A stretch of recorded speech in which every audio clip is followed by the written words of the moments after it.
Good morning, it's Harvey Jackson. Just going to get through a few news items, but Alberta separation seems to be one of the main talks in the Alberta or the premier's meetings with Clown Joe Carney. Ottawa's Team Canada message bringing peace with the premiers. You know, we had a great day today with the Prime Minister. After years of attacking the Liberals under Justin Trudeau, Mark Carney's focus on the U.S. has brought the provinces on board. But despite the pleasantries, there were no concrete results Thursday, only the promise of more meetings. We will work to renew Canada's most important economic and security relationship, that with the United States. That relationship taking another hit with the Trump administration getting involved in a potential Alberta separation referendum. My family in Alberta. As one of the organizers told Global News in December. I think as some people know, we've been going to regular meetings in the United States with members of the Trump administration at a very senior level, and we've had very frank conversations. And sign in that box right there. The Financial Times now reporting 3 meetings have taken place between the separatists and the Trump administration, with the Alberta Prosperity Project seeking another meeting to ask for a $500 billion credit facility to help bankroll the province if they win the referendum. News that fired up some premiers. To go to a foreign country and to ask for assistance in breaking up Canada, there's an old-fashioned word for that, and that word is treason. This is an opportunity for Premier Smith to stand up and say enough is enough. And either you're with Canada or you're not with Canada. Alberta's premier didn't do that, again, not denouncing the separatist movement or their actions. I've always been clear that me and our United Conservative Caucus are supportive of a strong and sovereign Alberta within a united Canada. Alberta separation has not come up in conversations with Donald Trump, according to the Prime Minister, but he wouldn't say if the Canadian government has raised the issue with the Americans. Expect the U.S. administration to respect Canadian sovereignty. I'm always clear in my conversation with President Trump. Other provinces taking a more... Yeah, so just a little bit of commentary on there because, problems with Mike trying to talk over the media. But EB basically saying he's got problems with Alberta wanting to separate and getting money or potential lining up money for separation or post-separation. Well, he's stopping the pipeline from getting built. So isn't that treason? And then you got even Doug Ford there as well. It's all hypocrites for sure. And then you got this guy that's standing here too. He's a total donkey as well. And of course I know because I live in this province that he represents.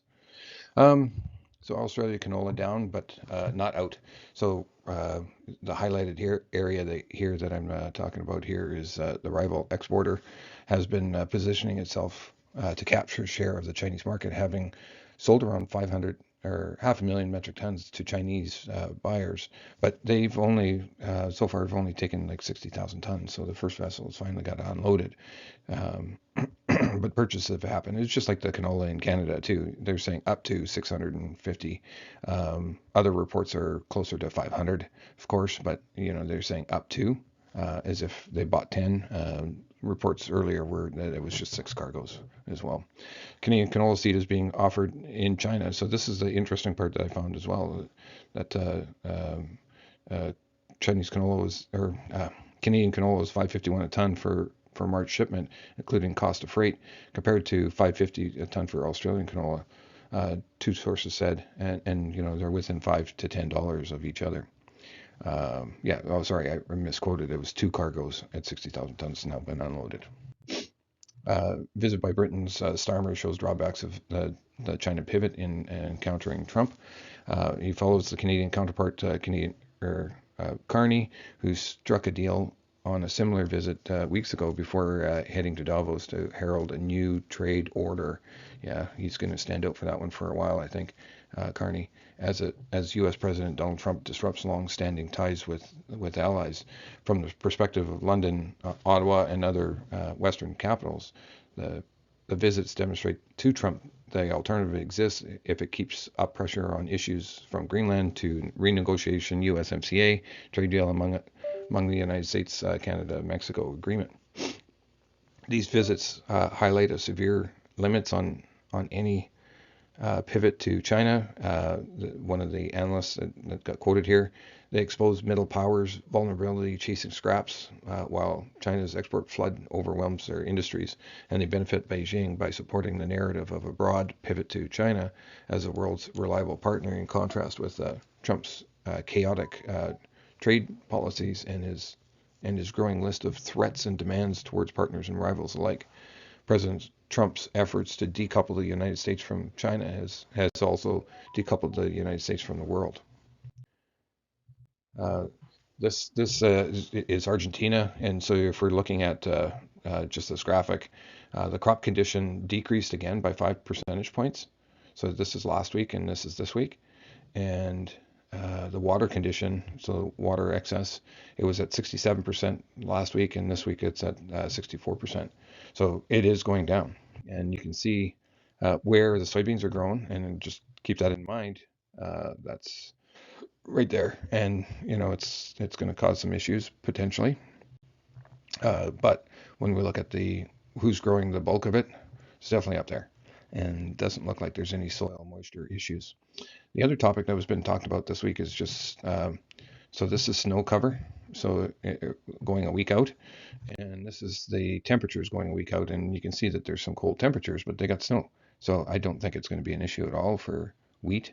I want it to be so that we can get some pop in the wheat, but it's definitely not showing up. I haven't shown this for a while, but you can see that Alberta and western Saskatchewan is quite dry in a lot of regions, and it's creeping all over into the Regina area and into Manitoba as well. But it's pretty hard to call out dry when you got snow on the ground as well. Nothing's growing. It's not a problem just yet. But canola is down $1. Rapeseed is down $1.50. Soybean oil is down that 50 cents as well. So we're taking lead from the soybean oil into the canola for sure. Like we're tracking almost dollar for dollar there. So almost looks toppy here. So it might be time to maybe do something and go more short or make some more sales if you're undersold. Crude oil is down as well. Sitting around 64.93. Now, that's a pretty big increase with the Iran Trump rhetoric pushing up the prices there. Soybeans down 6 cents. Spring wheat is down 3 to 4. And your Chicago and your Kansas are down, let's call it 1.5 to 2 cents. Corn down as well. And your Canadian dollar basically flat. So you can see that we're kind of topping here. Some will say 650 lid. I would say the Canadian dollar kind of slowing down has actually stopped this from going up here as well. Good. So here's your November futures. We have not made it up to these values, but it still could be a time to reward this rally here if you feel like you're undersold. You can get near 1450 for a new crop there, so time to maybe price them. European rapeseed still going though. That's the other thing that we have to watch here. Soybean oil futures, that toppy motion there that we were talking about, basically get to 23.6 and looks like it's retracing. Soybean, this is the leg up. We basically have to get over that little bit of a high that's there, and it seems to be wanting to fail for sure. Crude oil, your diesel fuel, your natural gas pulling back here as well. Here's your Canadian dollar just looking way back. So you're looking all the way back to a couple of years ago when we made those highs. So this is just this past year. I don't see this hanging out here for very long. That is for certain. US dollar, he wants to keep it low. Big pullback in gold. Pullback in silver. Very significant move back. Copper. We're still making some big highs there as well. But here's your Canadian dollar, or your Minneapolis wheat, and you can see the channel that we're in here. Same thing with Kansas, and then a farther zoom out view of Chicago wheat, and you can see that we're making lower highs here.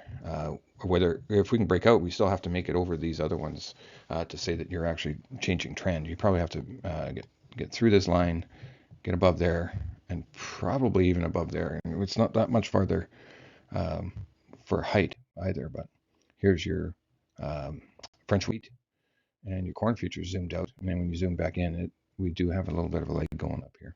That's all I have for you.